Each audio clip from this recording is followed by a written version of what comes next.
ఒక చిన్న స్టోరీ చెప్తాను. ఈ స్టోరీ విన్న తర్వాత దానికి లింక్ ఏంటో, ఈ స్టోరీ ఎందుకు చెప్తున్నానో కూడా చెప్తాను.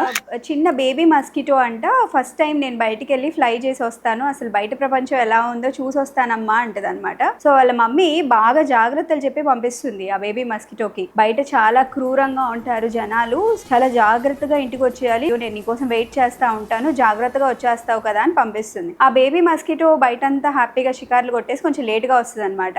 వాళ్ళ అమ్మ ఇంకా తిట్టడం స్టార్ట్ చేస్తుంది అనమాట. నేను చెప్పాను కదా ఎంత టెన్షన్ పడ్డానో తెలుసా నువ్వు ఇంకా ఇంటికి రాకపోయేసరికి అంటే. బయట అలా ఏం లేరమ్మా, జనాలు చాలా మంచిగా ఉన్నారు, నువ్వెందుకు అంత బ్యాడ్ గా చెప్పావంటే అసలు ముందు బయట ఏం జరిగిందో చెప్పు అని అడుగుతుంది ఆ మదర్ మస్కిటో అనమాట. సో ఈ బేబీ చెప్తుంది, నువ్వు చెప్పినంత బ్యాడ్ గా ఏమీ లేరు బయట జనాలు, అసలు నేను పైకి ఎగరడానికి ట్రై చేసినప్పుడల్లా అందరూ చప్పట్లు కొడుతూ ఉన్నారు, ఏ గో ఆన్ అన్నట్టు నాకు చాలా ఎంకరేజింగ్ గా అనిపిస్తుంది, ఎప్పుడు ఇలాగే డిస్కరేజ్ చేస్తావు నువ్వు అని ఆ బేబీ మస్కిటో చెప్తుందంట.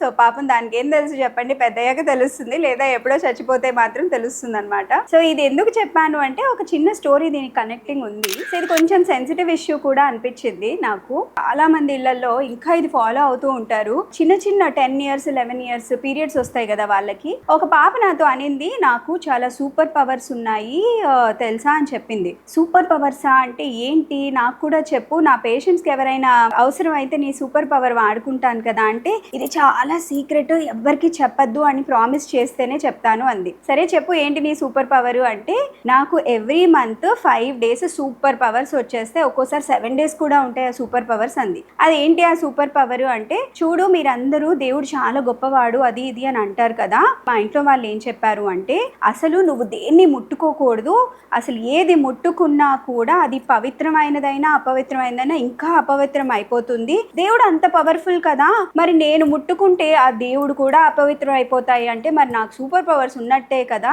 ఎవరైనా రాక్షసుడు వస్తే నేనే మిమ్మల్ని అందరినీ కాపాడేది, సో ఆ ఇంప్యూరిటీని కూడా దానికంటే మించిన ఇంప్యూరిటీ నా దగ్గర ఉంది, అది సూపర్ పవరే కదా అని చెప్పింది. కొంచెం మంది పిల్లలకి ఇది మీరు ఎంత నెగిటివ్ గా చెప్పినా వాళ్ళు పాజిటివ్ గా తీసుకుంటారు. కొంచెం మంది మాత్రం అసలు ఎందుకు చేస్తున్నాం, ఎలా చేస్తున్నాం, స్కూల్ ఎందుకు మానేయాలి అంటే, ప్రతి ఒక్కరు స్కూల్ మానేయాలా, పిఎంఎస్ తో ఉన్న వాళ్ళకి లేదా ప్రాబ్లమ్స్ ఉన్న వాళ్ళు డెఫినెట్ గా మానేస్తారు, కడుపు నొప్పి ఉంటుంది కాబట్టి. కొంచెం మంది అసలు ఆటలాడకూడదు అంటారు, ఎగ్జామ్ రోజు అయినా సరే వాళ్ళని స్కూల్ మార్పిచ్చేస్తారు, ఎక్కడ ఏది ముట్టుకోవద్దంటారు, వాళ్ళు ముట్టుకుంటే అపవిత్రం అయిపోయేది ఏంటో మరి నాకు అర్థం కావట్లేదు. దీని గురించి మీ టేక్ ఏంటో మీరు నాకు చెప్పండి మరి.